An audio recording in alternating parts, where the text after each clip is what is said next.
It was the freezing winter of 1944. The forests of the Ardennes lay silent beneath a heavy blanket of snow.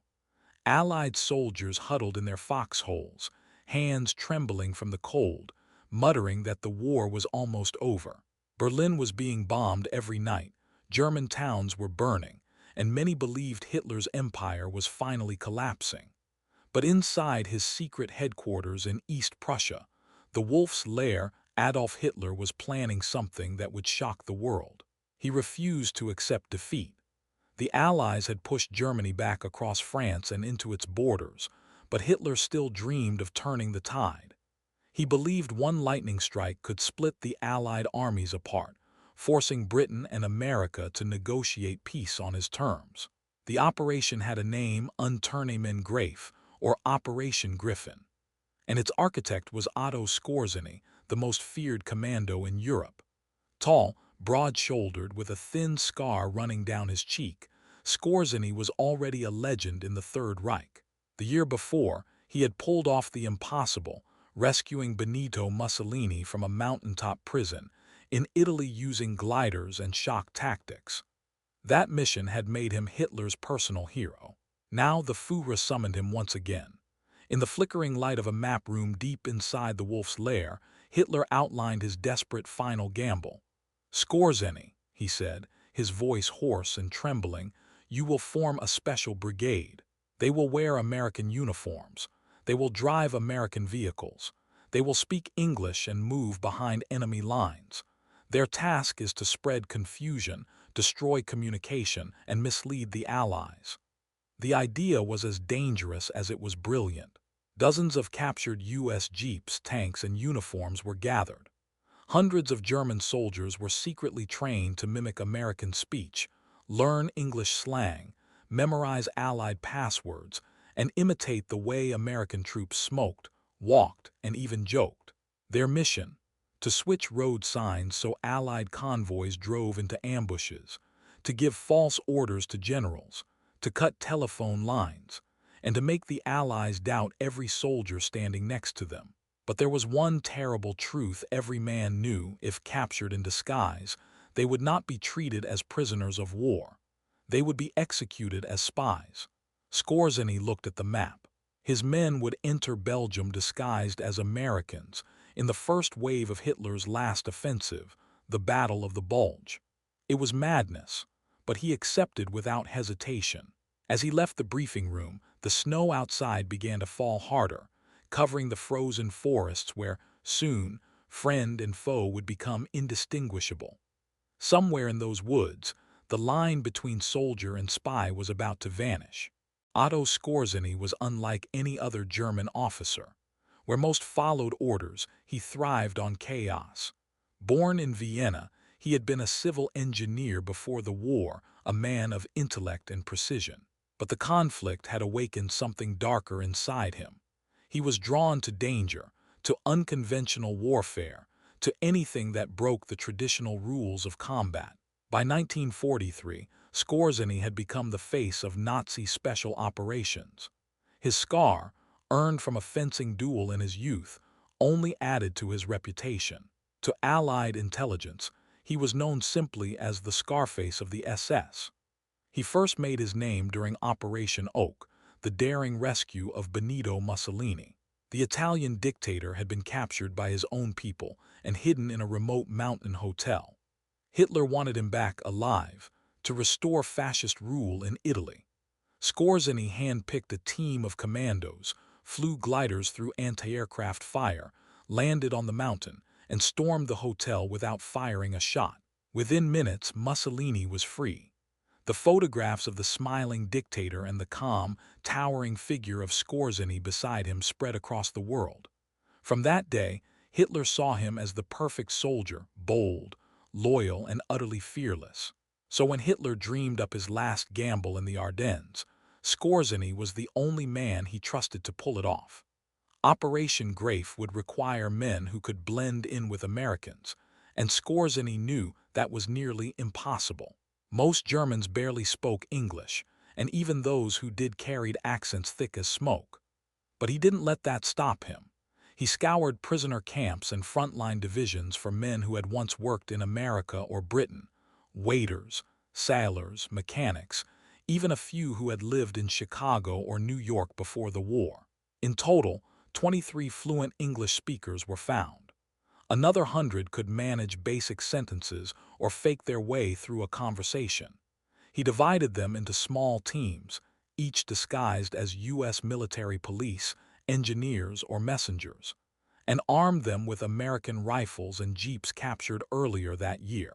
Every uniform, insignia, and rank patch was meticulously copied. Their orders were simple: infiltrate the front, switch road signs, spread rumors, and cause as much confusion as possible. But Skorzeny's real goal went beyond sabotage. He wanted the Allies to turn on themselves, to create such paranoia that American soldiers would begin suspecting one another of being imposters. He once told his men before they left for the front, "If they start shooting at each other, we have already won." Outside, the temperature in the Ardennes dropped below freezing. Snow fell silently over forests that would soon erupt in fire. Within days, Skorzeny's disguised soldiers would slip through enemy lines, smiling, saluting, and speaking perfect English, while carrying the black hearts of the Reich. Before dawn on December 16, 1944, the silence of the Ardennes was broken by the roar of thousands of German guns. Artillery shells screamed across the snowy forest, tearing through trees and soil. It was the opening barrage of Hitler's final offensive, the Battle of the Bulge. Among the chaos, Skorzeny's commandos, wearing stolen American uniforms, moved quietly through the smoke. Their jeeps carried white stars. Their helmets bore the familiar American insignia. From a distance, they looked like any other U.S. patrol, but beneath the layers of khaki and deception, they were wolves among sheep. Each small team carried forged papers, English cigarettes, chocolate bars, and even fake military passes. They had studied the slang, memorized the passwords, and practiced casual small talk. "Hey buddy," they'd say to real Americans, "where's the front line?" The operation began in the dense forests of Belgium, near the towns of Malmedy and Stavelot. The goal was simple: confuse and delay the Allies long enough for the main German army to reach the Meuse River. The first infiltrations went flawlessly. Skorzeny's men turned road signs, sending entire convoys down the wrong routes. They redirected tanks toward German ambushes. One group entered a communications outpost, casually told the operator to move his lines, and vanished before anyone realized they weren't Americans. Rumors began spreading fast. American soldiers started whispering about enemy spies dressed like us. Every checkpoint became tense. Patrols began demanding identification, passwords, even asking absurd questions to catch fakes. What's the capital of Illinois? Who plays center field for the Yankees? Name the girl in the Coca-Cola ad. And yet, some of Skorzeny's men still slipped through. One German officer, disguised as a U.S. major, redirected an entire tank column, sending it 20 miles in the wrong direction. Another team destroyed a bridge and cut radio wires before disappearing into the snow. Within 24 hours, the paranoia had spread like wildfire. The Americans began stopping their own officers at gunpoint. At one checkpoint, even General Omar Bradley himself was detained for questioning after a soldier doubted his identity. Meanwhile, behind the lines, the German offensive thundered forward. Tanks advanced through fog and snow, while Allied commands struggled to understand what was happening. Every order was questioned. Every soldier eyed the man beside him with suspicion. It was exactly what Skorzeny had planned. In the confusion, he moved his own men closer to the front, watching the chaos unfold. The deception was working better than even Hitler had imagined. But success came with a deadly price. The Allies were starting to shoot suspected infiltrators on sight. For the men of Operation Greif, wearing the enemy's uniform had become a death sentence waiting to be carried out. And yet, deep in the forest, the masquerade continued. By the third day of the offensive, the deception had spread far beyond what Skorzeny expected. Allied command posts buzzed with rumors. Stories of enemy saboteurs disguised as American officers, reports of bridges destroyed, of road signs pointing the wrong way, of secret codes whispered in perfect English. The chaos was working, but it was also beginning to spin out of control. In the small Belgian villages of Malmedy, Eupen, and Stavelot, American soldiers manned icy checkpoints, rifles trembling in their hands. They stopped every passing vehicle, every group of soldiers, and barked questions to prove identity. Who won the World Series in '34? What's the capital of Kentucky? Sometimes the answers were wrong. Sometimes they were right, but the accents were suspicious. Panic made soldiers see enemies everywhere. One American lieutenant wrote in his diary, "I can't even trust the man walking next to me. Everyone could be one of them." The paranoia reached absurd levels. In one case, a U.S. general was detained for several hours because he couldn't remember the name of Mickey Mouse's girlfriend. But while American units turned on each other, Skorzeny's men kept moving, fast, silent, and invisible. They were divided into small teams, each of 4 or 5 men in captured jeeps, pretending to be lost or carrying urgent orders. They changed road signs, mined bridges, and misdirected entire columns of tanks. In one daring act, a disguised German patrol seized a U.S. fuel convoy, shooting the guards and stealing thousands of gallons of gasoline, the one resource the German panzers desperately needed. For a brief moment, Hitler's plan seemed to be working. The Allied advance slowed, confusion reigned. The deception had bought the Reich precious time, but success came at a price. The Americans were now on full alert. Military police began double-checking dog tags, passwords, and even underwear labels to find fakes. One small slip, a German-made cigarette, a mispronounced word, was enough to give away a man's life. And soon it happened. At a crossroads near Iwil, a jeep carrying 3 supposed American officers was stopped by an MP patrol. The driver saluted, smiling confidently. "Morning, boys," he said in fluent English. "Where you headed?" the sergeant asked. "To the front, sir. Orders from headquarters." But when asked for their unit password, the driver hesitated for a fraction of a second. The sergeant's eyes narrowed. "Step out of the vehicle." Moments later, the first of Skorzeny's infiltrators was captured. And under interrogation, the secret began to unravel. The Allies finally learned the name of the man behind the deception, Otto Skorzeny, and they swore they would find him.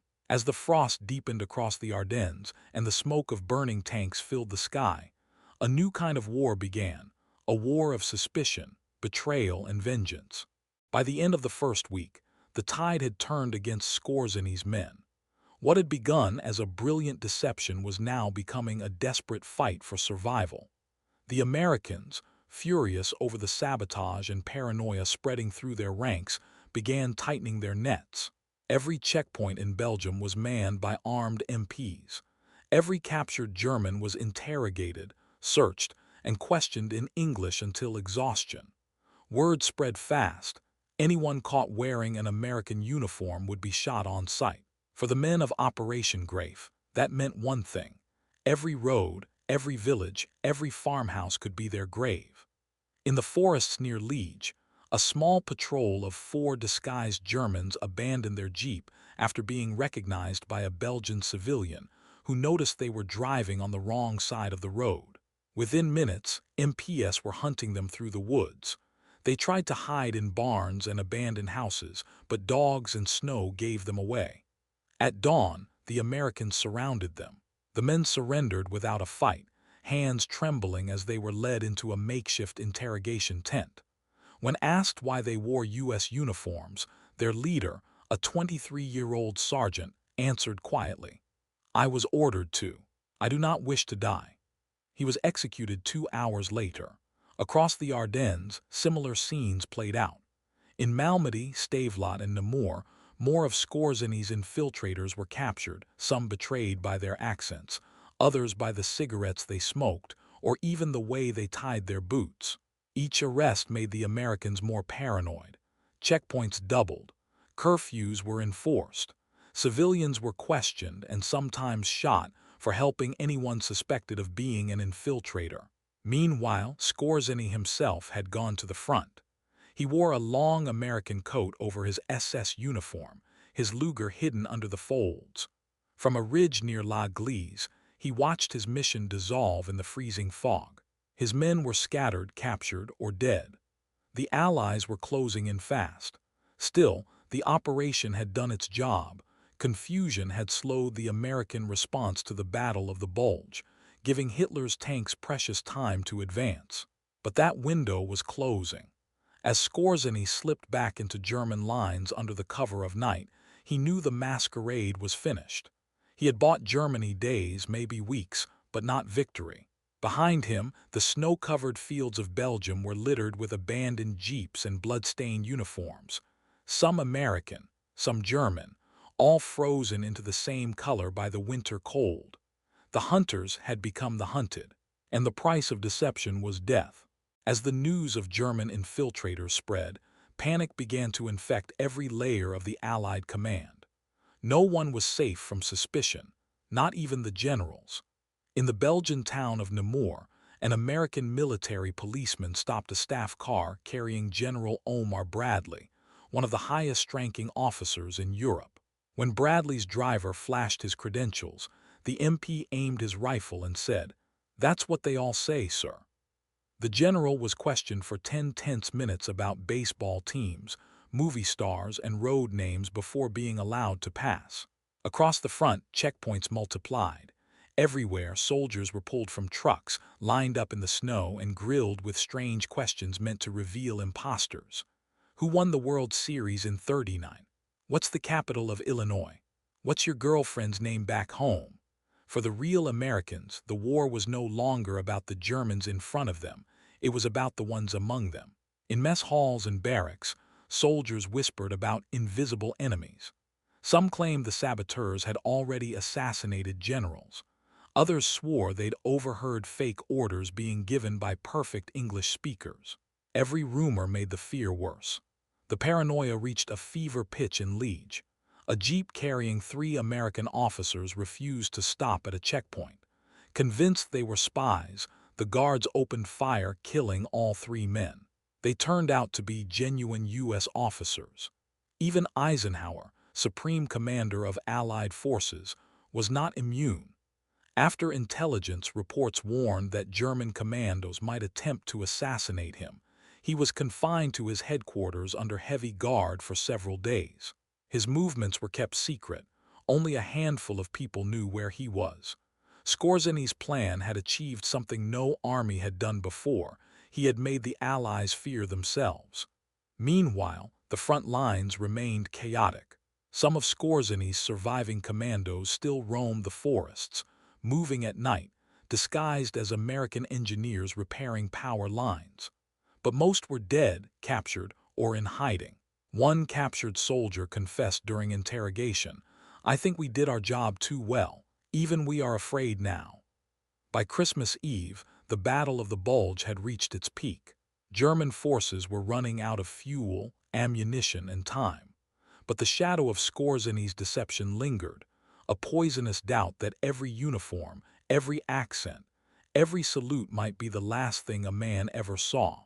The Allies had survived the trick, but not without losing something invisible: trust. By the last week of December 1944, the masquerade was over. The snow that had once hidden the infiltrators now betrayed them. Every boot print, every tire mark left a trail in the frost for Allied patrols to follow. One by one, Skorzeny's disguised commandos were hunted down. Those who survived the initial chaos tried to melt back into the German lines, discarding their stolen uniforms and burning the last traces of their false identities. Others were not so lucky.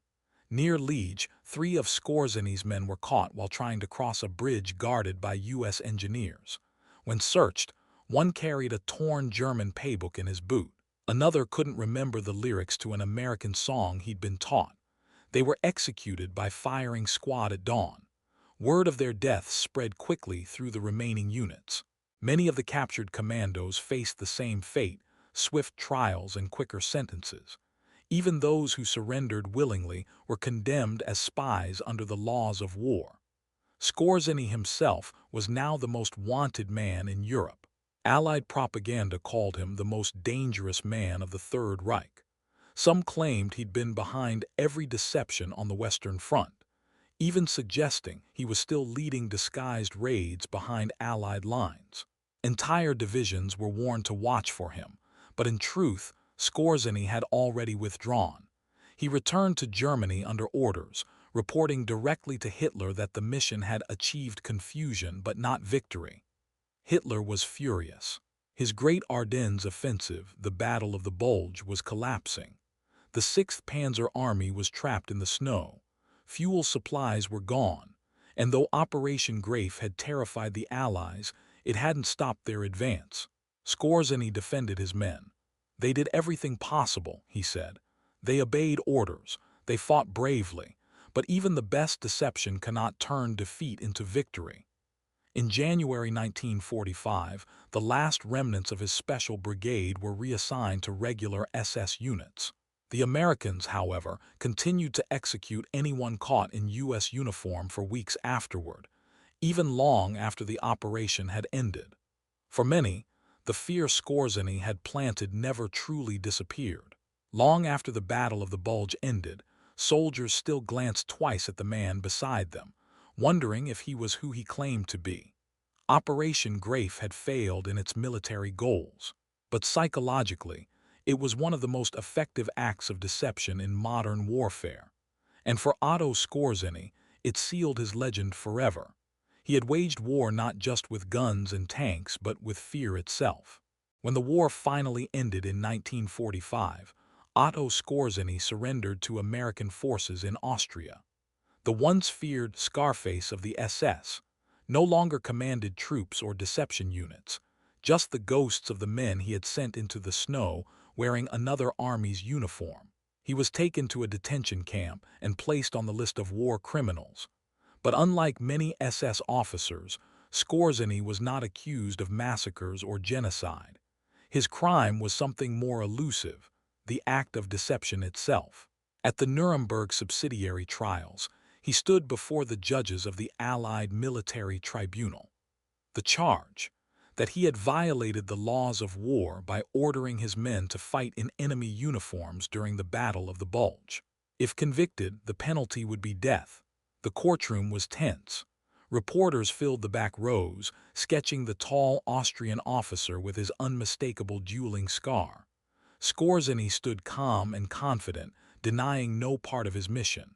Yes, he admitted, we wore American uniforms, but only to pass through enemy lines, not to fight in them. Once engaged, we returned to our own uniforms. His defense hinged on a simple argument. Deception was a recognized part of warfare as old as war itself. He cited Allied operations that had used similar tactics: fake radio traffic, false flags, and misdirection.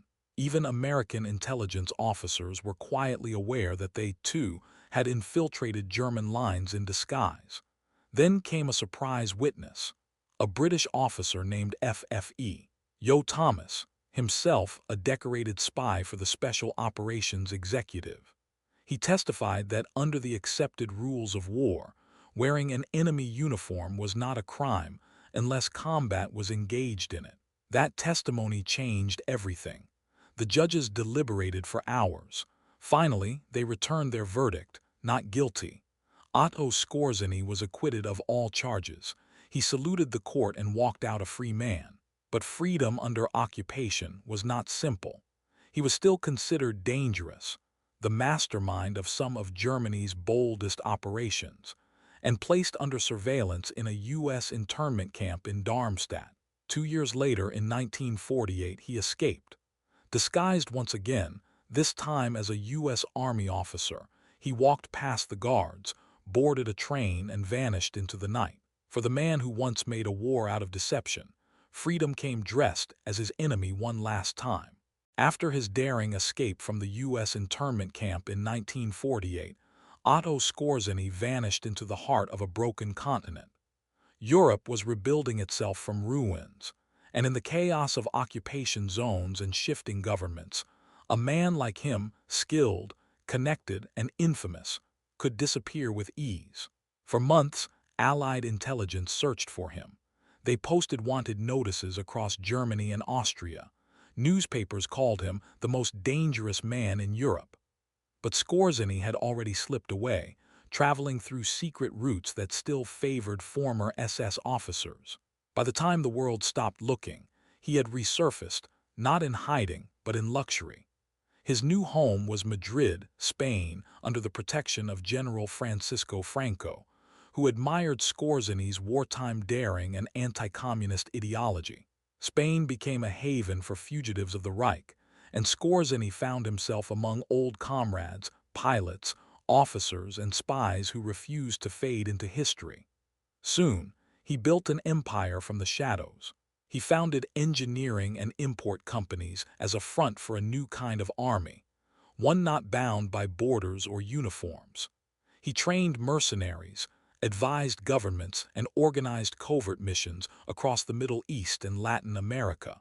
His specialty was unconventional warfare, the art of deception and psychological manipulation, the same craft he had perfected under Hitler. By the early 1950s, his reputation spread quietly among intelligence circles. Western agencies, though publicly denouncing him, occasionally sought his expertise in anti-communist operations. Some historians claim that the CIA and West German intelligence, BND, both used his contacts in Eastern Europe. He trained Egyptian commandos, advised Argentina's military, and allegedly worked with Mossad, the Israeli Secret Service, to track down ex-Nazis hiding in the Arab world. For a man once condemned as an enemy of civilization, Otto Skorzeny became a ghost who worked for anyone with money or power. He also wrote memoirs, carefully edited accounts of his wartime adventures, portraying himself as a soldier of honor, not ideology. His books sold widely in Europe, feeding his legend. But despite his wealth and the influence he regained, Skorzeny never stopped looking over his shoulder. He changed homes, bodyguards, and names constantly. He knew that for all his past glories, he was still a man marked by history. In the end, even he couldn't escape time. By the early 1970s, the scarred commando of Hitler's elite had become an aging shadow, his body weakened by cancer. He died quietly in Madrid in 1975, not on a battlefield, but in a hospital bed, surrounded by photographs of the men who had once called him Herr Obersturmbannführer. No Allied officer ever arrested him again. No court ever punished him. But his legacy of deception, fear, and the thin line between heroism and villainy lived on. Otto Skorzeny had proven one thing beyond doubt. Even in defeat, a master of disguise can remain invisible. Even decades after his death, Otto Skorzeny's shadow lingered over the world of intelligence and warfare. He had become more than a man, he was a template. The tactics he pioneered during Operation Greif, psychological manipulation, infiltration, and the weaponization of fear, reshaped how nations thought about modern conflict. For the first time, victory wasn't just about guns or tanks, but about information, illusion, and belief. Military academies across the world studied his methods, not for admiration but for understanding. How one man, with barely 24 fluent English speakers and a handful of captured jeeps, had managed to paralyze an entire army. In the years after World War II, Cold War operatives from both East and West adapted his ideas. Disguise, false flag operations, disinformation campaigns, all bore the mark of Skorzeny's influence. The CIA, MI6, and KGB all employed forms of psychological deception reminiscent of the Ardennes. To many historians, he was the wolf of shadows, a man who showed that fear could do what bullets could not. He understood the human mind as a battlefield. Make your enemy doubt what is real, and you have already won. Today, his name is rarely spoken outside military history circles. But echoes of his doctrine still live on in every modern intelligence operation, every cyber deception, every false signal sent to mislead an opponent. In the end, Otto Skorzeny remains one of the most controversial figures of the 20th century. A soldier without borders, a master of disguise, and a man who blurred the line between warfare and theater. His life began in uniform and ended in the shadows. But the fear he created, the uncertainty he engineered, became a permanent weapon of the modern world. Because in war, as he once proved, truth is always the first casualty.